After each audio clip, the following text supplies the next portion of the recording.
Om Swastiastu, pemirsa Bali TV, kembali saya Winata menjumpai Anda dalam Bisnis Bali News. Kali ini saya berada di kawasan Kuta, tepatnya ada di Beach World Shopping Center, dan saya akan mewawancarai Bu Luh Made Winda Mahyuni, atau kalau kita sering panggil beliau sebagai dengan nama Bu Winda, Bu ya, sebagai Marketing and Communication Head Beach World Shopping Center. Tentang apa obrolan kita? Tentu tentang bagaimana kondisi secara umum di Kuta dan juga khususnya di Beach World Shopping Center ini. Kita langsung dengan Bu Winda. Om Swastiastu, Bu Winda. Om Swastiastu, Pak. Gimana kabar? Baik ya, Bu? Baik, Asungkara sehat. Tetap semangat ya? Tetap semangat. Walaupun setiap saya lihat Kuta, saya selalu bersedih, Bu. Lihat, waduh, sepi sekali dan segala macam. Tapi kalau Beach World gimana, Bu? Tetap buka? Tetap dan buka. Kunjungannya seperti apa, Bu? Kunjungannya, ya karena kalau misalnya lihat Kuta itu sendiri kan barometer ya, Pak ya. Barometer dari pariwisata Bali. Kalau ngelihat Kutanya sepi, biasanya orang menjadikan tolak ukur area lain juga sepi. Mungkin kita lihat banyak di Kuta, di daerah Popis, Legian, itu banyak toko yang tutup. Tapi Astungkara, Beach World sebagai salah satu merupakan pasar modern, ini kita masih tetap buka dengan adanya adjustment atau penyesuaian untuk jam buka dan jam tutupnya. Tenan-tenan atau toko-toko kami juga masih buka semuanya.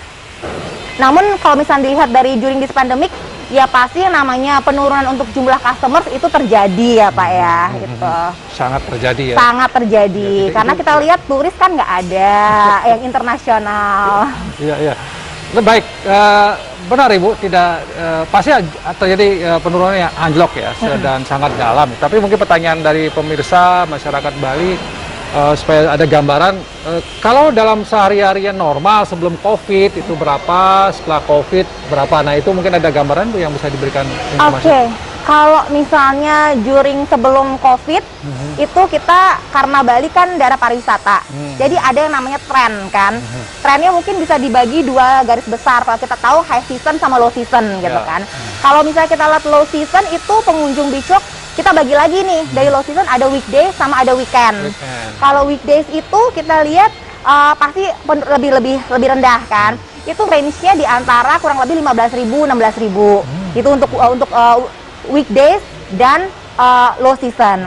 Kalau di weekendnya kita biasanya udah sekitaran 20.000, 22.000 untuk weekend low season. Nah, tapi kalau kita berbicara high season ya, seperti pas saat liburan sekolah, terus kemudian Lebaran, Natal, Tahun Baru, di mana tamu-tamu itu yang datang bukan hanya internasional seperti Australia yang dulu memang ada, tapi juga kan domestik kita tinggi. Nah, itu kalau high season kita untuk weekdays-nya justru 22 ribuan. 22.000 sampai 25.000 itu weekdays-nya.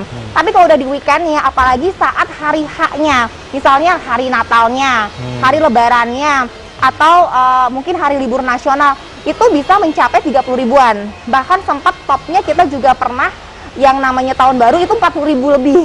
40.000 lebih? Iya, itu membludak dan memang... Itu dalam sehari, Bu ya? Dalam satu hari gitu, itu satu hari. Apalagi namanya weekend kan, kalau dulu kita bukanya sampai jam 12 malam, ya kan? Nah, ini yang namanya during sebelum pandemic sama sesudah pandemic berubah operational hours-nya kan. Kalau dulu kita bisa sampai di Jumat 1 dari jam 10 pagi sampai 12 malam, dan dari minggunya sampai Kamisnya dari jam 10.30 pagi sampai 10.30 malam kan. Kan automatically dengan operational hours yang lebih tinggi, orang datang kan lebih banyak juga. Nah, jadi memang seperti itu. Jadi dalam satu hari bisa high season, weekend itu bisa sampai 40.000 pernah kita. 40.000 ya? Iya. Itu ketika high season dan sebelum pandemi. Setelah pandemi COVID. Walaupun ya? menyedihkan Bu ya, kayak tapi menyedihkan banget. Menyedihkan banget. Sangat. Ya. Jadi kalau misalnya udah sekarang ini, saya juga nggak tahu mana namanya high season low season ya. Udah kabur ya. Udah kabur. Jadi semuanya kayak low season at the lowest. At the lowest. Ya, jadi kalau itu ya at the lowest. Ya. Tapi tetap jumlahnya ribuan ya, Bu? Jumlahnya tetap ribuan. Awal pandemik itu kan kita lihat tahun lalu di bulan-bulan sekarang ya, kan di Maret, April. Nah, itu memang drop-nya kan. Kita itu kayak memang udah lockdown di mana-mana. Ya. Yang pasti no international tourist. Ya. Jakarta dan kota-kota besar lainnya juga lockdown. In which tamu kita kan juga bukan hanya lokal tapi juga yang dari mereka lockdown, so udah kan nggak bisa visit kan. Nah, itu juga sempat kita kalau emang ngomongin the lowest-nya kita sempat yang ngalamin kayak di 2000-an orang gitu. Sempat, tapi setelah anggaplah high season ya Pak ya, kita dibukanya new normal, new normal, mulainya dengan ya kampanye new normal, terus domestik dibuka, dengan mereka harus ada yang swab, harus ada yang antigen. Mereka datang ke sini tahun lalu lah kita lihat. Tahun lalu itu mulai dari bulan Oktober kalau nggak salah, September Oktober ada banyak long weekend. Nah, long weekendnya ini yang banyak orang ke Bali kan. Nah, dengan banyaknya orang ke Bali, jadinya Bicok lumayan gitu. Jadi ramai lagi gitu. Tapi memang tidak melebihi dari kapasitas yang memang ditentukan kan. Baik. Karena kan 40% dari average jumlah pengunjung sebelumnya. Jadi tidak melebihi 8.000 kan. Gitu. Baik, oke, kita sudah kunjungan ke Mang Anjok dan tapi tetap ada sampai ribuan gitu ya, syukurnya Ars Tenggara itu. Nah, mungkin ada upaya-upaya juga karena ini masa pandemi, ada bagaimana protokol kesehatan yang dilaksanakan di Beach Walk ini seperti apa gitu? Oke, protokol kesehatan di Ars Tenggara juga Beach Walk Shopping Center merupakan dijadikan proyek percontohan ya untuk penerapan protokol kesehatan untuk pasar modern mungkin pada khususnya yang sempat diresmikan juga, sempat dikunjungi oleh Bapak Gubernur Bula juga sebelumnya ke sini dengan beberapa praktisi dari pemerintah. Dan kita lihat memang berbeda pasti dengan unit usaha lainnya, dan juga mungkin membedakan juga Bicok Shopping Center dengan shopping center lainnya juga bisa dilihat di sini. Pertama, kalau mungkin dari penerapan yang paling sederhana yang memang sudah harus banget kan, begitu masuk itu orang harus yang namanya pengecekan suhu tubuh, terus pengecekan hand sanitizer di mana-mana. Nah, itu sudah standar kan. Tapi kita juga ada scan barcode kan. Jadi kalau misalnya mau masuk ke Bicok, ada scan barcode. Jadi kita untuk mendetek customer yang masuk ke Bicok siapa, ada namanya. Dan itu sudah kita lakukan dari tahun lalu. Kalau nggak salah dari bulan April Mei kita sudah langsung terapkan itu. Karena ini kan area publik, dimana kita juga harus mendukung program pemerintah untuk mengetahui.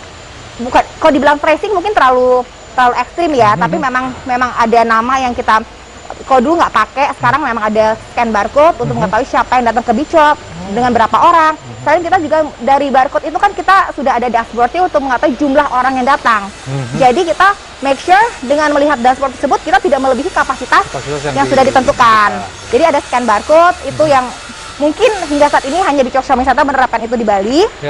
Terus kemudian karena kita ini adalah banyak stores, kita banyak tenants istilahnya di sini. Jadi begitu masuk ke tenants pun kita di sana juga ada suhu tubuh dan hand sanitizer juga yang pastinya. Kemudian ada arrangement untuk exit dan entrance. Kalau misalnya dulu satu pintu ya udah langsung keluar masuknya begitu aja. Tapi sekarang kalau misalnya tenant tersebut memiliki 2 pintu, mana masuknya, mana keluarnya. Jadi untuk menghindari kerumunan. Kemudian juga kita melihat mungkin di setiap pintu-pintu tenan itu ada tulisan maksimum capacity. Kenapa ada maksimum capacity? Karena kembali kita menghindari kerumunan kan. Jadi ada perbandingannya di sana. Baik, itu menunjukkan bahwa sebenarnya di sini protokol kesehatan sudah diterapkan dengan sangat rigid, sangat ketat sangat ketat ya. Dan itu untuk memastikan bahwa customer dan juga tenan-tenan, orang-orang yang di sini aman dari penularan. Baik, kalau kita menginjak kepada strategi-strategi apa yang dilakukan oleh Beach Walk ini, ya pandemi ini kan berat sekali gitu ya. Ada khusus tidak strategi khusus yang dilakukan oleh pengelola Beach Walk untuk bagaimana tetap bisa survive di masa pandemi ini? Oh iya pasti Pak. Karena pertama yang kita lihat adalah shifting masyarakat. Jadi kalau dulu shifting masyarakat itu maksudnya apa? Kita tahu siapa market kita. Dulu Bicok itu marketnya adalah mungkin 50% adalah turis, 50% adalah domestik atau lokal kayak gitu. Jadi kalau turis pun dibagi-bagi domestik lagi sama internasional. Nah ya kan. Jadi karena kita kan posisinya di Kuta. Nah sekarang kalau melihat kondisi sekarang during this pandemic adalah yang pasti adalah karena fokusnya lebih ke lokal. Di lokal. Jadi apa yang kita berikan kebutuhan sesuai dengan kebutuhan lokal. Yang pasti adalah itu berpengaruh sekali dengan program-program marketing kita, program-program promosi kita. Dan kita mengajak, karena yang dijual Bicok bukan Bicoknya tapi toko-toko. Toko-toko itu memberikan banyak diskon-diskon. Karena lihat kita perekonomian during pandemic pasti turun. Jadi diskonnya pun lebih banyak seperti itu. Dan penerapan apalagi yang kita berikan atau pelayanan jasa yang kita berikan adalah personal shopper. Dulu tidak ada personal shopper, sekarang orang banyak stay at home, takut untuk keluar. Jadi kita memiliki jasa personal shopper, menghubungi via WhatsApp memberikan ke apa yang mereka butuhkan, customer butuhkan, lalu disediakan oleh personal shopper dari Bicok Shopping Center untuk membeli barang-barang sesuai dengan kebutuhan mereka di toko-toko, dan kemudian kita deliver langsung ke rumah mereka. Jadi itu salah satu bentuk yang ya tadinya belum ada di sebelum pandemik, dan saat pandemik kita memberikan itu. Jadi adanya program-program diskon yang lebih sesuai dengan kondisi saat ini, kebanyakan lokal, bukan harga turis lah ibaratnya, dulu kan beda. Menyesuaikan. Ya, menyesuaikan dan memberikan personal shopper ini. Itu nanti juga bakal ada lagi namanya Bicok to Go gitu. Jadi akan ada inovasi-inovasi yang kita lakukan untuk orang-orang yang stay at home. Kalau event-event ada Bu, dia gelar, ya walaupun ini kan masa pandemi agak susah ya mengumpulkan Nggak orang. berani. Nggak berani Bu ya? Nggak berani kita. Tapi kalau kita lihat tenan-tenan yang ada di sini tetap buka Bu ya? Tetap buka. Mereka tetap semangat ya, Tetap walaupun semangat. terjadi Betul. penurunan gitu ya. Benar-benar, tapi ya itu tadi ngasihnya ini tidak ada event, tapi kita lebih ke promosi gitu loh. Jadi heavy promotion lah. Jadi emang promosinya harus lebih kreatif untuk memberikan apa yang dibutuhkan sesuai dengan keadaan dan perekonomian lokal. Bu Winda, kalau kita bicara tentang rencana pemerintah ini, mudah-mudahan tidak HP-HP ya, tidak pemberi harapan palsu. Katanya akan dibuka pariwisata Bali untuk internasional. Nah, gimana tanggapan Ibu di Beach Walk ini? Of course, we are very excited. Sangat berharap ya. Kita sangat excited. Kami dari Bicok, para toko, ya memang kita kan nggak bisa berdiri sendiri. Jadi harus connected sama pemerintah, bukan pemerintah daerah juga pemerintah pusat. Ya kita ekspektasi itu sangat tinggi lah, agar bisa semakin banyak yang datang dengan protokol kesehatan tentunya. Karena di Beach World juga sudah siap ya Bu dengan protokol kesehatan siap, ya. Kita siap banget dengan protokol kesehatan kita memang. Dan berharap pemerintah tidak hanya memberikan harapan-harapan yang kemudian dibuka lagi, ditutup lagi. Iya. lebih firm lah. Lebih firm ya. Lebih firm. Baik. Itu upaya yang sudah dilakukan dan strategi juga sudah ya Bu ya. Iya, Mungkin sebagai penutup di Bisnis Bali News kali ini mungkin ada semacam apa Bu ya? Kepada masyarakat, kepada pemerintah ya, baik daerah, pusat, ini apa yang diharapkan oleh Ibu ya sebagai pengelola mall, pusat perbelanjaan ya, ekonominya ada di center dari pariwisata Bali. Apa yang ingin Ibu sampaikan ke pemerintah dan juga masyarakat luas? Silakan Bu. Oke, yang mungkin yang hal simpel aja, kita mungkin memohon pada semua orang ya pada dasarnya untuk sadar memang COVID ini nggak main-main gitu loh. Karena adalah bermulai dari diri sendiri dulu gitu. Jadi semuanya protokol kesehatan memang diaplikasikan bagi setiap orang. Aslungkara itu juga akan merembet ke semuanya untuk keselamatan untuk semuanya. Jadi kalau misalnya dari pemerintah sendiri, memang kita sebaiknya bekerja sama, saling berkolaborasi, saling membuka pendapat satu sama lainnya untuk keberlangsungan perekonomian kita semua di sini. Jadi bukan hanya COVID yang bisa bikin orang pass away, tapi juga perekonomian yang anjlok juga bisa bikin orang pass away gitu ibaratnya.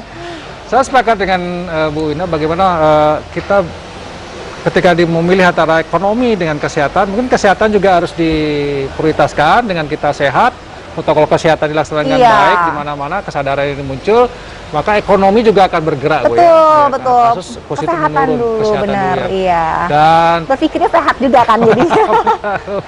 baik, terima kasih Bu Winda atas waktunya. Terima Semoga kasih. Beach Walk ini tetap bisa memberikan semangat. Ini kan karena di masa pandemi ini kesehatan penting, imun tubuh yang penting. Kalau bisa jalan-jalan gitu ya di Kuta, ada shopping center tetap buka. Ini tentu juga akan meningkatkan imun bagi beberapa orang dan Iya. protokol Apalagi kesehatan. buka loh ini, baru buka. Baru buka lagi. Baru buka lagi nih Bicok lagi. iya. Jadi silahkan ke Bicok Shopping Ya, Center. dan ada beberapa fasilitas baru seperti ini, seperti sekarang Iya, ada yang tempat ini. baru. Oke, baik. Demikian pemirsa Bali TV di Bisnis Bali News kali ini. Saya ucapkan terima kasih atas perhatian Anda. Saya tutup dengan promo Santi, Om Santi, Santi Om. Sampai jumpa.